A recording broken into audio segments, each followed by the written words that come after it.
just tidy this up, and you give me another 12 inches.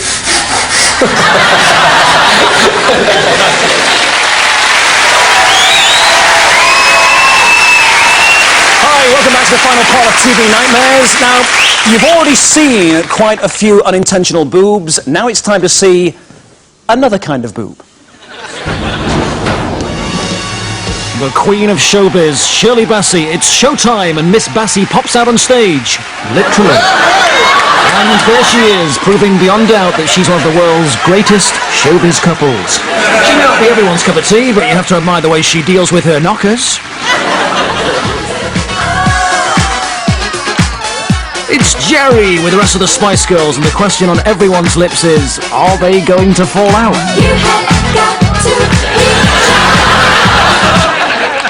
But for some people, unplanned nudity presents no problems. Take topless model Joe Guest. 3 years of age, it's my class! Missed that? Let's take a closer look.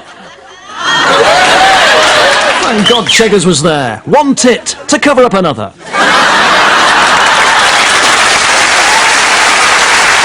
And staying on the mammary theme for just a couple of minutes longer, and to explain more about her TV nightmare, please welcome, she's gorgeous, Faith Brown!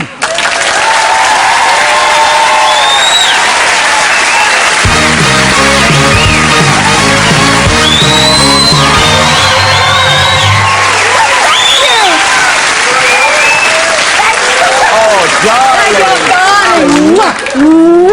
Oh, Faith Brown, everybody!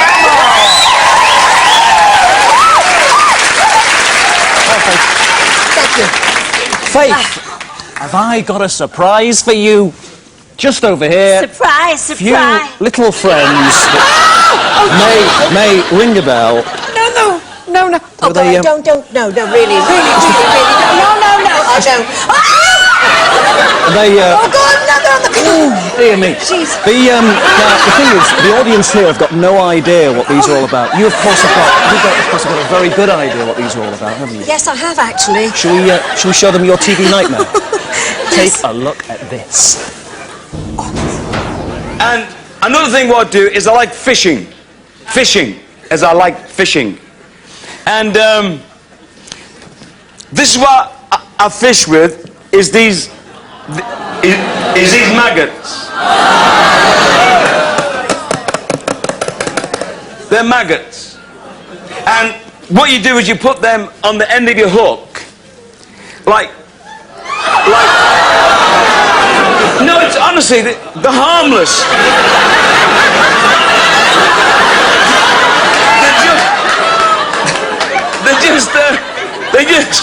They just feel so lovely down here.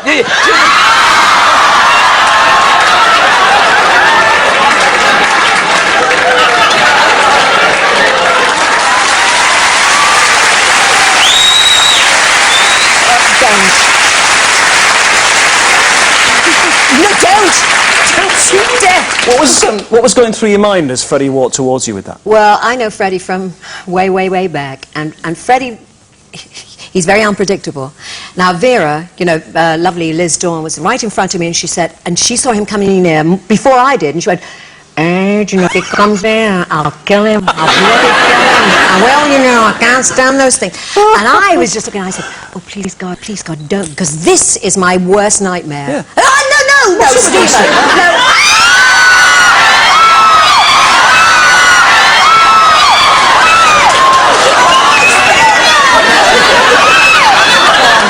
What's wrong with it? Oh, damn it! There's nothing wrong with it. Take them away. You didn't literally eat one of those. You want them to go now? Yes, take them, please, baby. Can somebody take these away? Okay. You see, my first meeting with Freddie Starr was, I'll never forget that. Have I got time just to say this? Well, my first meeting with Freddie Starr is, I was always very big busted. When I was 20 years of age, my first meeting with him, I was in the dressing room with my brothers, and he passed the dressing room. And of course, I had a 40-inch bust then, 18-inch waist, 34 hip. I mean, if I fell over, I'd rock myself to sleep trying to get up, you know? It's true. Anyway, he passed the door, and the dressing room, he did a double take, and he went, bloody hell! It ain't real. And I was very embarrassed because so I just ignored him. He said, and I've got a big vaccination mark here. He said, is that where you blow them up? Ladies and gentlemen, she the best. Faith Brown, come on. Thank you.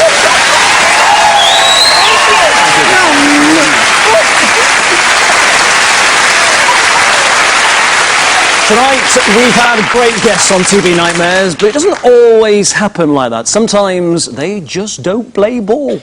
It's one of the more fiercely fought contests in television. Who is the worst TV guest of all time? Sit back and judge for yourself. Grace Jones has to be a strong contender for her memorable encounter with Russell Harty. Russell took it like a man, which was just as well as Grace was giving it like one. No, If you turn your back to me one more minute, really. I have got to talk to this has been going on too long already. Well, it's only going to go on about another 6 minutes, and you're going to have another little part of it soon. Well, maybe I should go right now. No, don't go right now unless you really want to. Well, don't turn your back on me anymore. I can't look at you. Now, hold.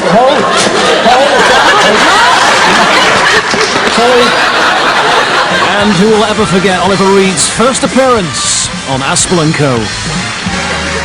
Ollie probably doesn't remember it. Michael Aspel will never forget it. It's always dangerous having Oliver Reed on, and I knew that he'd stopped once or twice on the way to the studios for refreshment. But when he lurched onto the set, sort of in disarray, with clutching a jug of what appeared to be orange juice and singing some song, I knew that we're in for an unusual experience. I was doing the world.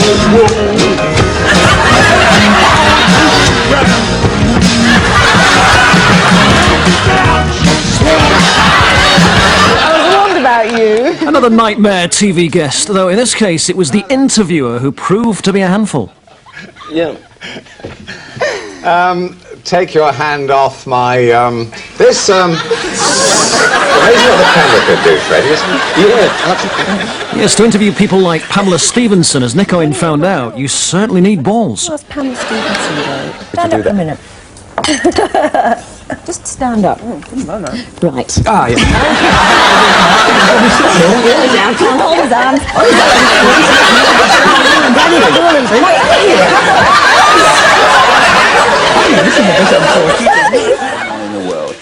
But perhaps the worst TV guest of all is the one who turns up for the interview only to walk out halfway through it. Start talking about it. What I've heard you say sounds absolute lunacy to me. Yeah. And I still think you're soppy as a box of frogs. Yeah. David, thanks very much indeed. If you had a brain cell, it would die alone in us. This was the first time Little John lost a guest, but others nearly followed. Well, I'm quite appalled and very nearly walked out to be on a British television programme where lesbians are wheeled in for you to make smutty and offensive remarks to. I think it is an absolutely shameful exhibition of vulgarity directed toward a minority. I think the lesbians have come over with considerable dignity and you've come over as an arsehole. Very sweet of you.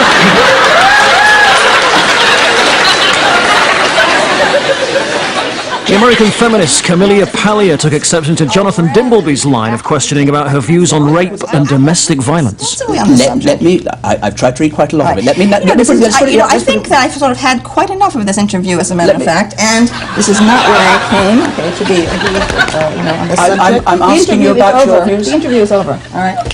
Okay. And you can say that I walked out because I find this stupid.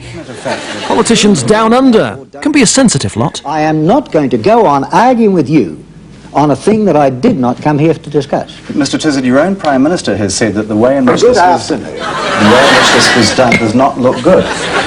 The captain of an American yachting team sailed into a storm when he expressed forthright views about New Zealanders.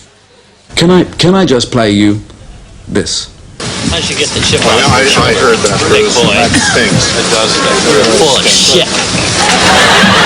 You said at the time Bruce Farr was a loser. You said that you were sailing against a dog. You said New Zealand, the team, was full of shit. Oh. You're taking things out of context, and I respectfully reserve the right to disagree with you, and I have to run now. Thank you very much for having me. Would you be interested in apologising to Mr. Farr in public, Mr. Connor? Oh, I don't like being accused of the corruption you're talking. Of course, if someone loses control of an interview, he can either get a grip of himself, or failing that, get a grip of the interviewer. Any illegality whatsoever. Off you go. Feel it, no? Come on, out. You've been ordered out. All right? Get out. Yeah, get out, I mean get out.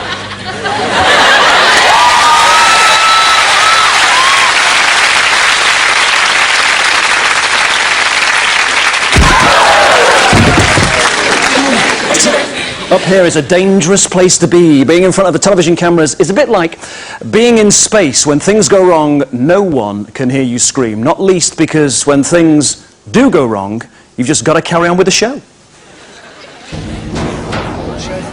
So what do you do when a fly invades the studio during a live broadcast? Fly around the studio. You can try to swat it.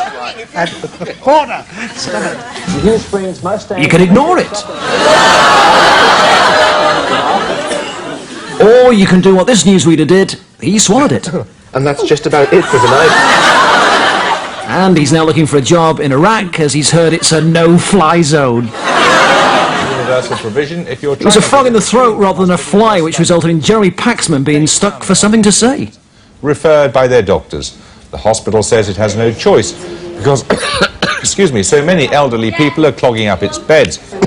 A representative of doctors, excuse me,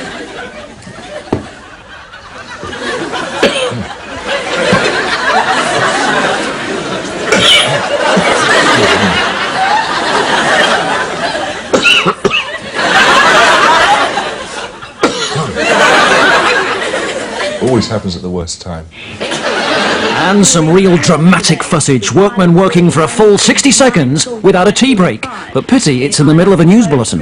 Home, they claim... apologise for the sound. They're pressing home their claims for a 30% pay rise.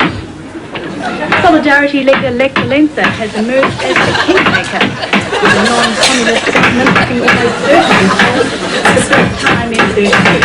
We'll have more news. Any clouds in the sky? When Richard and Judy's weatherman Fred talked about exposed southern areas, I doubt if even he could have forecast this. Things like that, and we could have a little problem here. Right, quite expected. Over the southern part of Britain, I've been around this quickly. Again, thank you, Centre. I'll say bye-bye.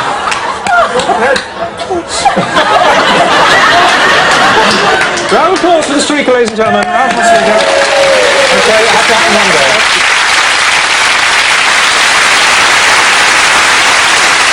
Well, we've almost come to the end of tonight's programme. I hope we've lifted the lid on some of the mysteries of television. And if you ever bump into some big TV star sometime in the future, you'll remember that they're just like the rest of us, fallible, human, and as likely to get things wrong as anyone else. And while television is an important part of our lives, don't take it too seriously, because we never do. Ulrika Jonsson proves Swedes do have a sense of humour. Fit of Pig over here, giggling away at these various characters. I'm enjoying it just as much as I did last night. Anyway, I didn't want to say that, did I? No. Anyway, otherwise...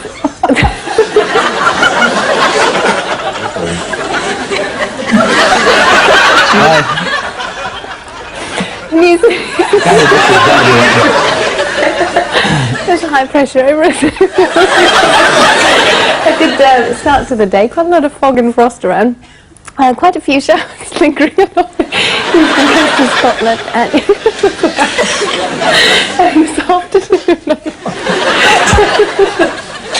we'll reach 11 Celsius. Stay with her. Let's enjoy this. Stay there.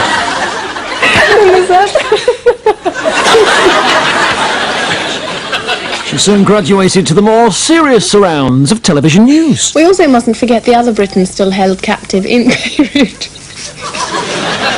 The Belfast teacher, Brian Keenan.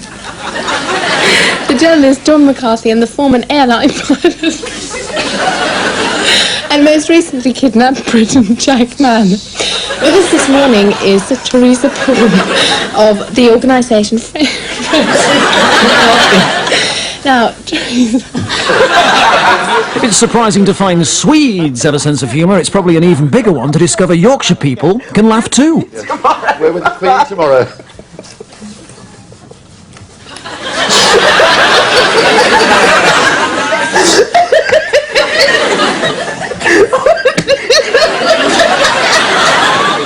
It's not just professionals who lose it. This vicar loses it when he was interviewed about his views on law and order. In a factory. Not on the same scale, of course, otherwise they wouldn't come out of it. You actually think this would help reduce the crime rate? Oh, indeed, yes, and also the number of people who are sent to prison. And I suddenly thought of this possibility of a whipping machine.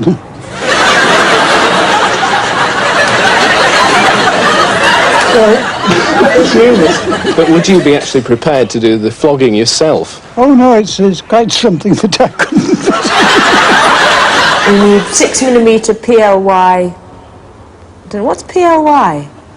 Ply. And here, Annika Rice's biggest challenge was keeping a straight face. Feet by 4 feet sheets.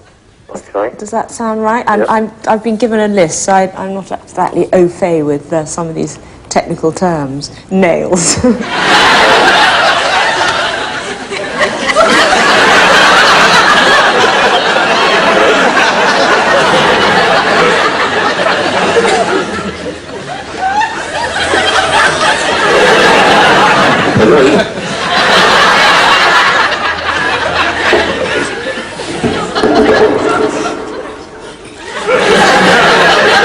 Can I just come back to you on buckets and sponges? Do you have those? Oh, wonderful. We need 20 large buckets and sponges.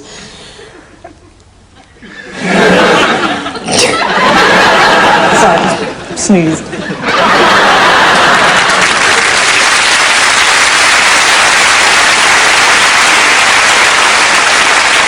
I've just got time to thank all of tonight's guests for being such great sports, all those television personalities who not only laughed at themselves, but let us laugh with them. So until next time, let us have the nightmares and you sleep well. I'm Steve Penk. Good night, everyone.